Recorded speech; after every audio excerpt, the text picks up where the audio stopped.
డోమార్ వృద్ధి సిద్ధాంతం గురించి వివరిస్తాను నేను మీకు. పెట్టుబడి అనేది ఒకవైపు ఆదాయాన్ని సృష్టిస్తూ ఉంటుంది, మరొక వైపు ఉత్పాదక శక్తిని పెంచుతుంది. అయితే సంపూర్ణ ఉద్యోగితను పరిరక్షించడానికి పెట్టుబడి ఏ రేట్లో పెరిగిన ఎడల ఆదాయం పెరుగుదల ఉత్పత్తి శక్తి పెరుగుదలకు సమానంగా ఉంటుందనే విషయాన్ని డోమర్ వివరించడం జరిగింది. అంటే పెట్టుబడికి సమిష్టి డిమాండ్ మరియు సమిష్టి సప్లైకి సంబంధాన్ని కల్పిస్తూ ఈ విషయాన్ని అతను వివరించడం కూడా జరిగింది. కాబట్టి ఇక్కడ పెట్టుబడికి సమిష్టి డిమాండ్కి సమిష్టి సప్లైకి మధ్య రిలేషన్షిప్ అనేది మనకి ఇక్కడ ఎక్కువగా కనిపిస్తూ ఉంటుందన్నమాట. నెక్స్ట్ చూసుకున్నట్లయితే మనకి ఉత్పాదక శక్తి పెరుగుదల, ఇంక్రీజ్ ఇన్ ప్రొడక్టివ్ కెపాసిటీ.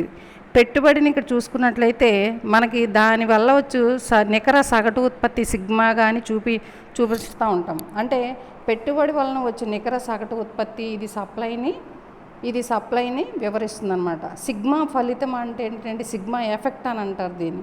ఇది ఆర్థిక వ్యవస్థలోని ఉత్పత్తి పెరుగుదలని తెలియజేస్తూ ఉంటుంది. మరి సమిష్టి డిమాండ్ పెరుగుదల ఎలా ఉంటుంది? అగ్రిగేట్ డిమాండ్ చూసుకున్నట్లయితే కీన్స్ గుణకం భావన ద్వారా డోమర్ ఆదాయ పెరుగుదలని వివరించడం జరిగింది. అంటే పెట్టుబడి పెరుగుదలని ఎలా సూచిస్తున్నాం మనం? డెల్టా ఐగా సూచిస్తున్నాము. ఆదాయ పెరుగుదలని డెల్టా వైగా సూచిస్తున్నాము. పొదుపు ప్రవృత్తిని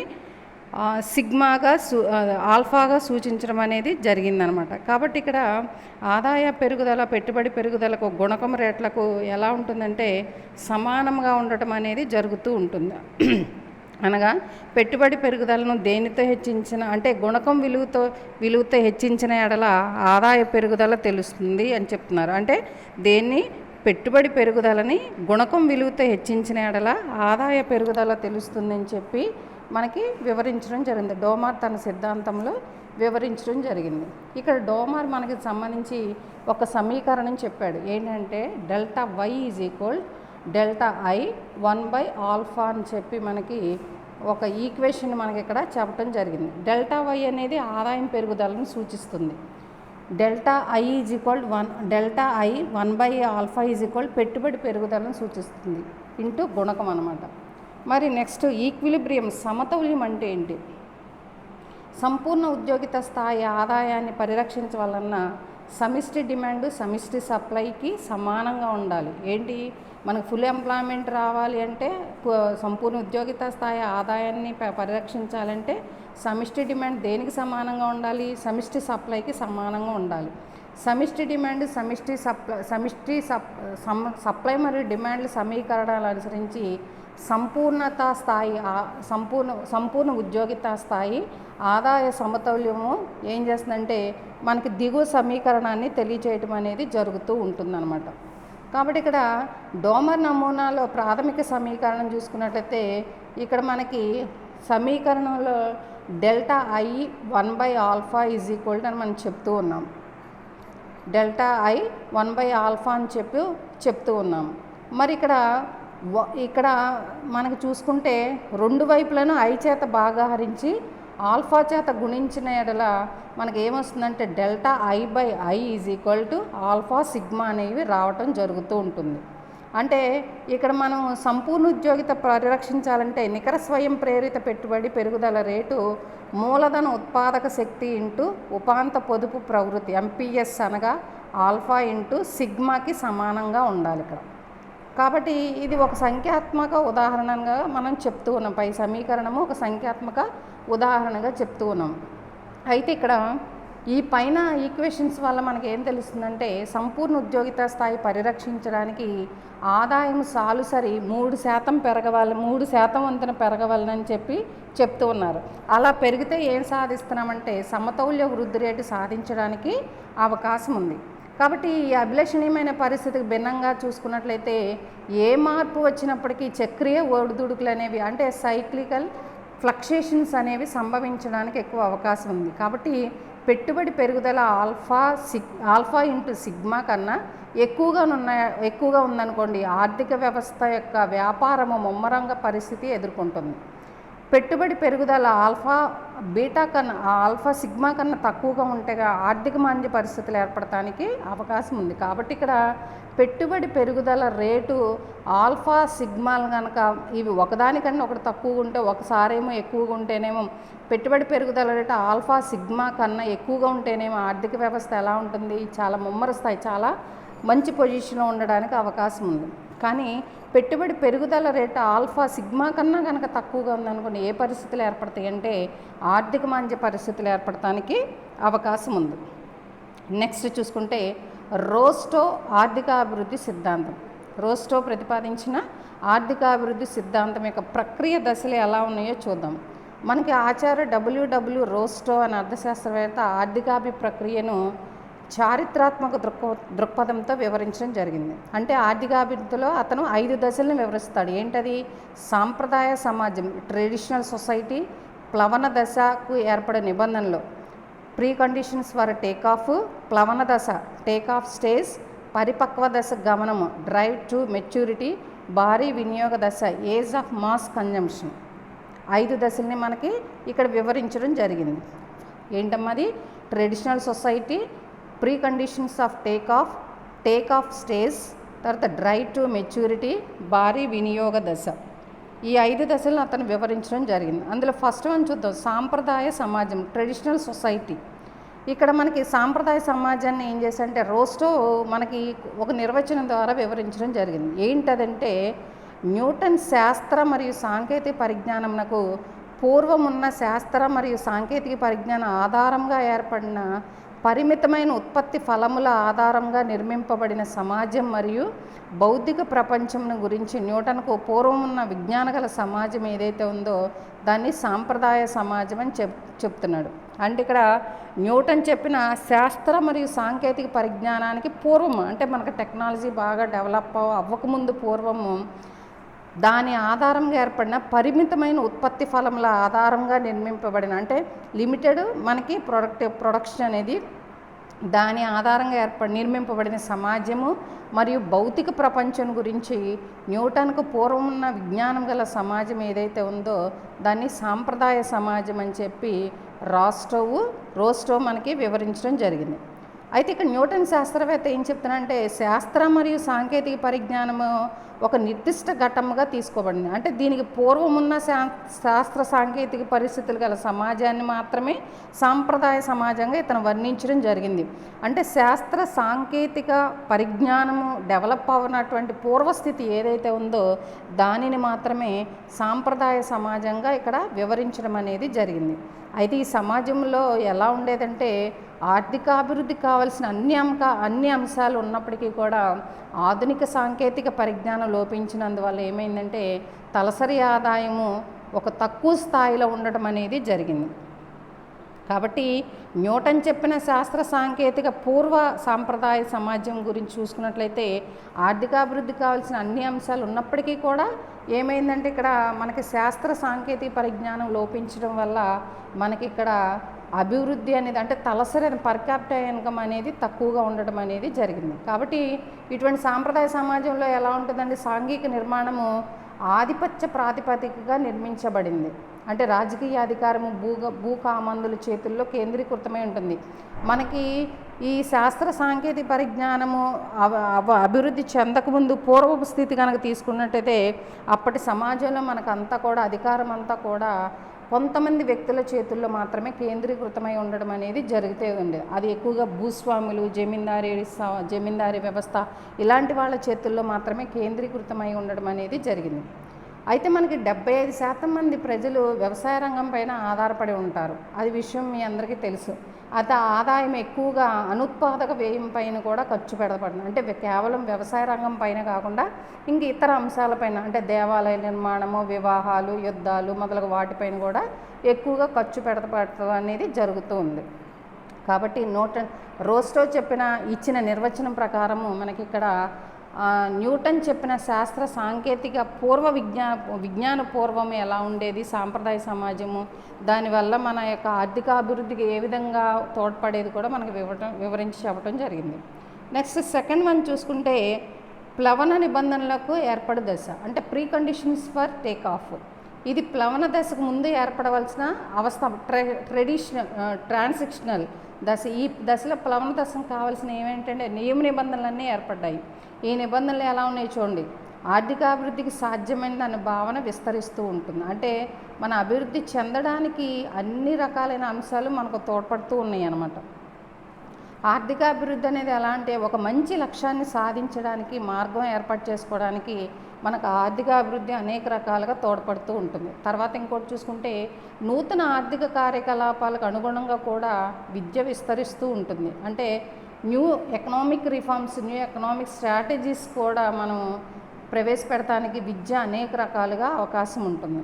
తర్వాత ఆధునీకరణకు కావాల్సిన ఆర్థిక వనరులు సేకరించడానికి కూడా పెట్టుబడి నష్టభయాలను భరించడానికి కావాల్సిన సంసిద్ధ గల ఉద్యమదారులు కూడా ఏర్పడుతూ ఉంటారు.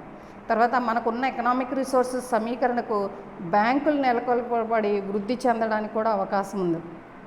రవాణా, సమాచారము, ముడి పదార్థాలు మొదలగు రంగాలలో పెట్టుబడులు పెరగడానికి కూడా ఎక్కువ అవకాశం ఉన్నాయి. తర్వాత ఇంటర్నల్గా ఎక్స్టర్నల్గా కూడా అంటే అంతర్గత మరియు బహిర్గత వ్యాపారం కూడా విస్తరించడానికి అవకాశం ఉందన్నమాట. కాబట్టి ఈ దశలో మూడు ముఖ్య అంశాలు చూసుకోవాలి. 3 ప్రధాన పారిశ్రామికేతర రంగాల్లో మూలకమైన మార్పులు తీసుకురావాలని రోస్టోవ్ అంటాడు. అది ఏంటంటే రవాణా మొదలగు సాంఘిక వ్యవస్థ మూలధనం, సోషల్ ఓవర్ హెడ్ క్యాపిటల్. తర్వాత వ్యవసాయ రంగంలో సాంకేతిక విప్లవం, అంటే మనకు అగ్రికల్చర్ సెక్టార్లో టెక్నాలజీ అనేది రావాలి కంపల్సరిగా. తర్వాత దిగుమతుల విస్తరణ, తర్వాత మనకి ఏంటంటే ఎక్కువగా మన మూలధన వస్తువులు ఎక్కువగా దిగుమతి చేసుకుంటూ ఉంటాం. కాబట్టి ఇక్కడ ఏమవుతుంది, దిగుమతి వ్యయాలను తగ్గించుకొని ఏం పెంచుకోవాలి, ఎగుమతులను పెంచుకోవాల్సిన అవసరము ఎంతైనా ఉంది. అప్పుడే మన భారతదేశము ఆర్థికంగా అభివృద్ధి చెందడానికి అవకాశం ఉంది. నెక్స్ట్ చూసుకుంటే థర్డ్ వన్ ప్లవన దశ, టేక్ ఆఫ్ స్టేజ్.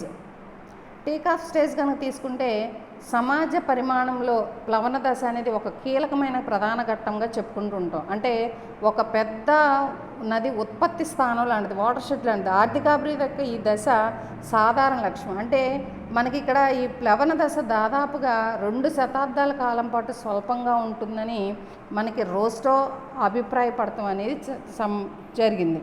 ఇతను కొన్ని నిబంధనలు కూడా ఇచ్చాడు. ఏంటి ఆ నిబంధనలు చూసుకుంటే పురోగామి రంగాల అభివృద్ధి జరగాలి. అంటే డెవలప్మెంట్ ఆఫ్ లీడింగ్ సెక్టార్స్ అనేవి అభివృద్ధి చెందాలి. ఏంటది, primary growth sectors, supplementary growth sectors, తర్వాత డెరైవ్డ్ గ్రోత్ సెక్టార్స్ అంటే ప్రాథమిక వృద్ధి రంగాలు, అనుబంధ వృద్ధి రంగాలు, ఉత్పన్న వృద్ధి రంగాలు. ఈ 3 కూడా తప్పనిసరిగా పురోగతి కనుక సాధించినట్లయితే మనకి ఇక్కడ అభివృద్ధి అనేది రావడానికి అవకాశం ఉంది. అందులో ప్రాథమిక రంగం గురించి తెలుసుకుందాం. నవకల్పన లేదా నూతన వనరుల అభివృద్ధి పరచడం, అంటే ఇన్నోవేషన్స్ అనేవి మనం బాగా ప్రవేశపెట్టాలి. మనకున్న రిసోర్సెస్లో న్యూ టెక్నాలజీని ఉపయోగించుకొని ఆర్థిక వ్యవస్థను దాన్ని ఇతర రంగాల కంటే కూడా ఎక్కువగా మనం ఈ ప్రాథమిక రంగంలో కనుక మనం పెట్టినట్లయితే తప్పనిసరిగా వృద్ధి చెందడానికి అవకాశం ఉంది. ఫర్ ఎగ్జాంపుల్ చూడండి, మీరు బ్రిటన్లో చూడండి, వస్త్ర పరిశ్రమ చూడండి, మనకే ఉంది టెక్స్టైల్ ఇండస్ట్రీ, కానీ 1880s దాన్ని స్థాపించారు. కాబట్టి ఇప్పుడు మనకు అంత న్యూ టెక్నాలజీ మనకు ఉపయోగపడలేనటువంటి స్థితి ఏర్పడుతుంది. అదే బ్రిటన్లో కనుక తీసుకున్నట్లయితే బ్రిటన్లో వస్త్ర పరిశ్రమ చాలా బాగా వేగంగా విస్తరించింది. అది ప్రైమరీ సెక్టార్, అది ప్రైమరీ గ్రోత్ సెక్టార్. అది నెక్స్ట్ అనుబంధ వృద్ధి రంగాలు ఏంటంటే సప్లిమెంటరీ గ్రోత్ సెక్టార్స్. అంటే ప్రాథమిక రంగంలోని వృద్ధి వలన ఏమవుతుందంటే కొన్ని రంగాల్లో సత్వర అభివృద్ధి జరుగుతుంది. ఫర్ ఎగ్జాంపుల్ చూసుకుంటే ఉదాహరణ రైల్వేల అభివృద్ధి వలన ఇనుము, బొగ్గు, స్టీల్ రంగాల అభివృద్ధి చెందుట. తర్వాత ఇంకా మనకి ప్రాథమిక రంగం నుంచి వచ్చే ముడి పదార్థాల వల్ల షుగర్ ఇండస్ట్రీస్ కానీ, లేదా దాల్ ఇండస్ట్రీస్ కానీ, టెక్స్టైల్ ఇండస్ట్రీస్ కానీ, జూట్ మిల్స్ కానీ, ఇలాగా కొన్ని రంగాలు అభివృద్ధి చెందుతాయి. పైగా ఈ ప్రైమరీ సెక్టర్ వల్ల ఏమవుతుందంటే మనకి రోడ్డు రవాణా సౌకర్యాలు కూడా మెరుగుపరచడానికి ఎక్కువ అవకాశం ఉంటుందన్నమాట. నెక్స్ట్ ఉత్పన్న రంగాలు కనుక చూసుకుంటే మొత్తం ఆదాయం, జనాభా, పారిశ్రామిక ఉత్పత్తి మొదలుగా అన్నీ కూడా ఈ వేరియబుల్స్ ఏవైతే ఉన్నాయో, చలాంకాల పెరుగుదల ఏదైతే ఉందో అవి వృద్ధి చెందాలంటే ఉత్పన్న రంగాలు చాలా అవసరమవుతూ ఉంటాయి. ఉదాహరణకు ఆహార ఉత్పత్తులు, గృహ నిర్మాణము, ఆహార ధాన్యాలకు పెరుగుదల, ఇలాంటివన్నీ కూడా మనం తప్పనిసరిగా చూడాల్సిన అవసరము ఎంతైనా ఉందన్నమాట. తర్వాత చూసుకుంటే ఈ పురోగమ రంగాల వృద్ధి ఈ 4 రంగాలు, ఈ 3 రంగాలు చారిత్రాత్మకం హిస్టారికల్గా తీసుకుంటే 4 అంశాలపైన ఆధారపడి ఉంటుంది. ఏంటది చూసుకుంటే సార్థక డిమాండ్ పెరగాలి, నూతన ఉత్పత్తి ఫలములు ప్రవేశపెట్టాలి, సరిపడు ప్రథమ మరియు మూలధన పెట్టుబడులు పెంచాలి, పురోగమి రంగాల అభివృద్ధికి ఇతర రంగాల్లో విస్తరింప చేయవలసిన అవసరము ఎంతైనా ఉంది అని చెప్పి మనకి ఇక్కడ వివరించడం జరిగింది.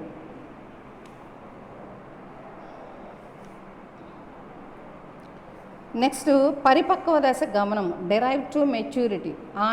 అయితే మనకి ఆధునిక సాంకేతిక పరిజ్ఞానం ఇంచుమించి ఏమవుతుందంటే అన్ని వనరుల అభివృద్ధికి వర్తింపచేసి ఏం చేశారు, దీర్ఘకాల స్వయం సమృద్ధిని సాధించే దశను పరిపక్వ దశ అని రోస్టో అంటాడు. ఈ దశ సుమారు ఎన్ని శతాబ్దాలు కొనసాగిందంటే దాదాపుగా 4 శతాబ్దాల పాటు కొనసాగుతూ ఉంటుంది. అంటే పాత ఉత్పత్తి పద్ధతుల స్థానంలో నూతన ఉత్పత్తి పద్ధతులను నెలకొల్పడం, నూతన పురోగామి రంగాలు సృష్టించబడతాం. అంటే ఇప్పుడు మనకు వ్యవసాయ రంగాన్ని తీసుకుందాం. వ్యవసాయ రంగం మనం పాత ఉత్పత్తి పద్ధతులని మనం ఎక్కువగా ఫాలో అవుతూ ఉంటాం. అలా కాకుండా నూతన ఉత్పత్తి పద్ధతులు కనుక ఫాలో అయినట్లయితే మన వ్యవసాయ రంగం ఇంకా త్వరగా అభివృద్ధి చెందడానికి ఎక్కువ అవకాశం ఉంది. ఓకేనా. Next age of mass consumption, భారీ వినియోగ దశ. ఇక్కడ ఈ దశలో ఏంటంటే సమాజం యొక్క దృష్టి సప్లై నుండి డిమాండ్కి, ఉత్పత్తి సమస్యల నుండి వినియోగ సమస్యలకి, తర్వాత శ్రేయస్సు అనే భావన మారుతూ ఉంటుంది. అంటే మోటార్ వాహనాలు, మన్నిక గల వినియోగ వస్తువులు, నూతన గృహ పరికరాలు మరియు వినియోగ వస్తువుల యొక్క వాడకం అధికంగా పెరగడానికి ఎక్కువగా అవకాశం ఉంది. అంటే సప్లై నుంచి డిమాండ్కి సమాజం యొక్క దృష్టి ఎలా మారుస్తుందంటే సప్లై నుంచి డిమాండ్కి, ఉత్పత్తి సమస్యల నుంచి వినియోగ సమస్యలకి శ్రేయస్సు అనే భావన మారడానికి ఎక్కువ అవకాశం ఉంది. తర్వాత ఇక్కడ మనకు సమాజం యొక్క దృష్టి వేటిపైన ఎక్కువగా ఉంటుందంటే మోటార్ వాహనాలు, మన్నిక గల మోటార్ వాహనాల విషయంలో, వినియోగ వస్తువుల విషయంలో, నూతన గృహ పరికరాలు కొనుగొనే విషయంలో వినియోగ వస్తువుల యొక్క వాడకం అనేది ఎక్కువగా పెరగడానికి అవకాశం ఉంది. అయితే ఇక్కడ మనకి కొన్ని విధానాలు కూడా అంటే సాంఘిక సంక్షేమాన్ని పెంచడానికి కొన్ని విధానాలు కూడా మనం ఇక్కడ చూసుకోవాల్సిన పరిస్థితి ఏర్పడుతుంది. అంటే ఏంటి, దేశ సరిహద్దులు దాటి పలుకుబడిన అధికారాన్ని విస్తరింపచేయటం. అంటే మన బౌండరీస్ ఏమైతే ఉన్నాయో దాన్ని దాటి మన యొక్క పలుకుబడిన అధికారాన్ని విస్తరింపచేయడం అనేది చాలా అవసరం. నూతన వ్యాపార కేంద్రాలను పెంపొందించడం. అంటే చౌకగా మోటార్ వాహనాలు, విద్యుత్ శక్తి పనిచే అనేక నూతన గృహ పరికరాలు, గృహ నిర్మాణం మొదలగు నూతన పురోగామి రంగాల అభివృద్ధి పరచడం దీని యొక్క ముఖ్య ఉద్దేశం. అంటే వినియోగదారుడు తన వినియోగానికి కావలసిన గృహ అవసరాల నిమిత్తము ఏమైతే విద్యుత్ శక్తి అవసరాలు, మోటార్ వాహనాలు ఉన్నాయో వాటినన్నిటిని కూడా అభివృద్ధి పరిచినట్లయితే అప్పుడు మన భారతదేశం ఆర్థికంగా అభివృద్ధి చెందడానికి అవకాశం. అంటే వినియోగ వస్తువులపైనే ఎక్కువగా గృహ అవసర నిమిత్తం ఏ వస్తువులు అయితే ఉంటాయో వాటి యొక్క అభివృద్ధి చాలా అవసరం.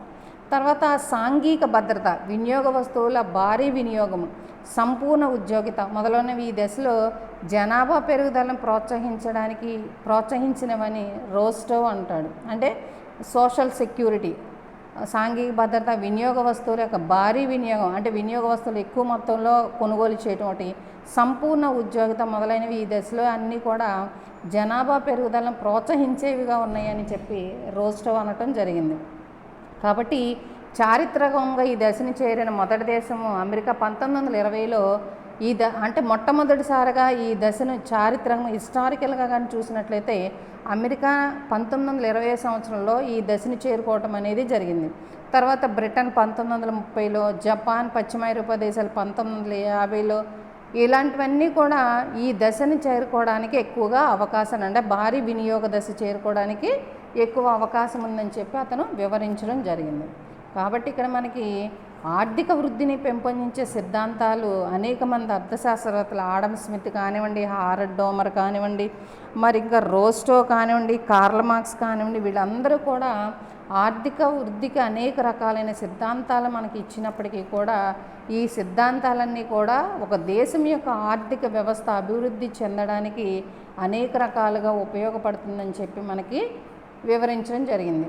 అయితే రోస్టో ఏం చేశాడంటే ఇక్కడ మనకి ఆర్థిక పరిణామ సిద్ధాంతం పైన వచ్చే విమర్శలను కూడా మనకి వివరించడం జరిగింది. ఏంటంటే మనకి విశ్లేషణ అదేంటి ఆ రోస్టో చెప్పిన సిద్ధాంతము, ఆ సిద్ధాంతం విశ్లేషణ చేస్తే, విమర్శనాత్మకంగా పరిశీలిస్తే ఆర్థిక వృద్ధికి చరిత్రకు సంబంధించినంత వరకు కూడా అప్పటి వరకు లభ్యమైన లిటరేచర్ ప్రకారం రోస్టో సిద్ధాంతం పెద్దగా కాంట్రిబ్యూట్ చేయలేదని చెప్పి అర్థశాస్త్రవేత్తలు చెప్పారు. అంటే ఆర్థిక వృద్ధి అనేది చారిత్రాత్మక పరిమాణాన్ని అర్థం చేసుకోవడానికి, విశ్లేషించుకోవడానికి రోస్టో సిద్ధాంతం పెద్దగా ఉపయోగపడదని కూడా వీళ్ళు వివరించారు. అంటే హిస్టారికల్ ట్రాన్స్ఫర్మేషన్ అనేది జరగదు. హిస్టారికల్ ట్రాన్స్ఫర్మేషన్ అనేది అర్థం చేసుకోవడానికి, దాన్ని అనాలిసిస్ చేసుకోవడానికి రోస్టో సిద్ధాంతం పెద్దగా ఉపయోగపడదని చెప్పి విమర్శించడం జరిగింది. తర్వాత ఇంకా చూసుకున్నట్లయితే ఆర్థిక వృద్ధి చరిత్రను విశ్లేషించడం అంటే హిస్టరీ అనాలిసిస్లోనూ లేకపోతే సిద్ధాంతీకరణ చేయడంలోనూ రోస్టో బాగా పార్షియల్గా సక్సెస్ఫుల్ అంటే సఫలీకృతుడయ్యారని కూడా చెప్పాడు. అయితే ఇక్కడ రోస్టో సిద్ధాంతం ఏం చెప్తుంది? సంఖ్యాత్మకంగా బలహీనమైందని చెప్తుంది. అంటే ఇది సాధారణ విమర్శల్ని మనకి ఇది సాధారణ విమర్శ మాత్రమే, పూర్తి విమర్శ కాదు. కానీ అతని సిద్ధాంతం కొన్ని రకాలైన అంశాలకు సరిపోదు అని చెప్పటం జరిగింది. అయితే వీళ్ళు విమర్శించిన వాళ్ళలో ప్రముఖ అర్థశాస్త్రవేత్తలైన Kuznets, AK Cairncross, Fish, తర్వాత హెచ్ మింటు వీళ్ళందరూ కూడా నిర్దిష్టమైన విమర్శలు చేయటం కూడా జరిగింది. ఏమని విమర్శ చేశారంటే సంఖ్యాత్మక ఆధారం సరిపోదని చెప్పారు. ఎవరో ఏకే కైరన్ క్రాస్ అభిప్రాయం ప్రకారం రోస్టో సిద్ధాంతంలో ఉపయోగించిన సంఖ్యాత్మక సాక్ష్యాలు, ఎంపిరికల్ ఎవిడెన్సెస్ అనేవి పూర్తిగా సరిపోదు అని చెప్పాడు. ఎందుకంటే రోస్టో ఉపయోగించిన గణాంకాలు, స్టాటిస్టికల్ డేటా కేవలము కొన్ని దేశాలకు మాత్రమే పరిమితమైంది. ఈ దేశాలు కూడా ఉపయోగించిన డేటా పూర్తిగా ఇన్కంప్లీట్, అసంపూర్ణం అని కూడా వాళ్ళు వివరించడం జరిగింది. తర్వాత ఇక్కడ వృద్ధి దశల గుర్తింపు సరిగా లేదని చెప్పి కూడా ఇక్కడ అనేక మంది అర్థశాస్త్రవేత్తలు విమర్శించడం జరిగింది. ఏ దశలోనూ ఆర్థిక వృద్ధి ఆటోమేటిక్గా కాదు, అంటే ఆర్థిక వ్యవస్థ పరిపక్వ దశ సాధించిన తరువాత మాత్రమే వృద్ధి అనేది స్వయం ఆధారితము, అంతేగాని దానంతటా అదే జరుగుతుందని రోస్టో సిద్ధాంతం చెప్తుంది. కానీ అలా జరగదు. దీంతో కుజ్నెట్స్ ఏమాత్రం కూడా ఏకీభవించలేదు. ఎందుకంటే కుజ్నెట్స్ ఏమని చెప్తున్నాడంటే వృద్ధి స్వయం ఆధారితమే కాదు, స్వయం పరిమితం కూడా, అంటే లిమిటెడ్. అనగా ఏ శక్తులు వృద్ధికి ఒక దశలో సహకరిస్తాయో అవే శక్తులు ఒకానొక దశలో వృద్ధికి పరిమితులు, లిమిటేషన్స్ కూడా అవడానికి అవకాశం ఉందని చెప్పి అతను వివరించడం జరిగింది. తర్వాత బారన్ మరియు హబ్స్బాయ్ అనే అర్థశాస్త్రవేత్తలు కూడా రోస్టో సిద్ధాంతాన్ని మార్క్స్ యొక్క భావజాలంతో పోల్చి పరిశీలించి అనేక రకాలుగా విమర్శించారు. ఏంటంటే కేవలం వృద్ధిలో కొన్ని దశలు మాత్రమే ఉంటాయని రోస్టో సిద్ధాంతం చెప్పింది. కానీ ఇందులో చూసుకున్నట్లయితే పెద్దగా ఆర్థిక సిద్ధాంత లక్షణాలు ఏమీ లేవు అని చెప్పి కూడా చెప్పటం జరిగింది. కాబట్టి రోస్టో సిద్ధాంతంలోని వివిధ దశల్ని అనుసంధానం చేయడం వల్ల ఈ సిద్ధాంతం యొక్క వివరణ అనేది అసంపూర్ణంగా మాత్రమే ఉండడానికి అవకాశం ఉందని చెప్పి అర్థశాస్త్రవేత్తలు అనేక రకాలుగా విమర్శించడం అనేది జరిగింది.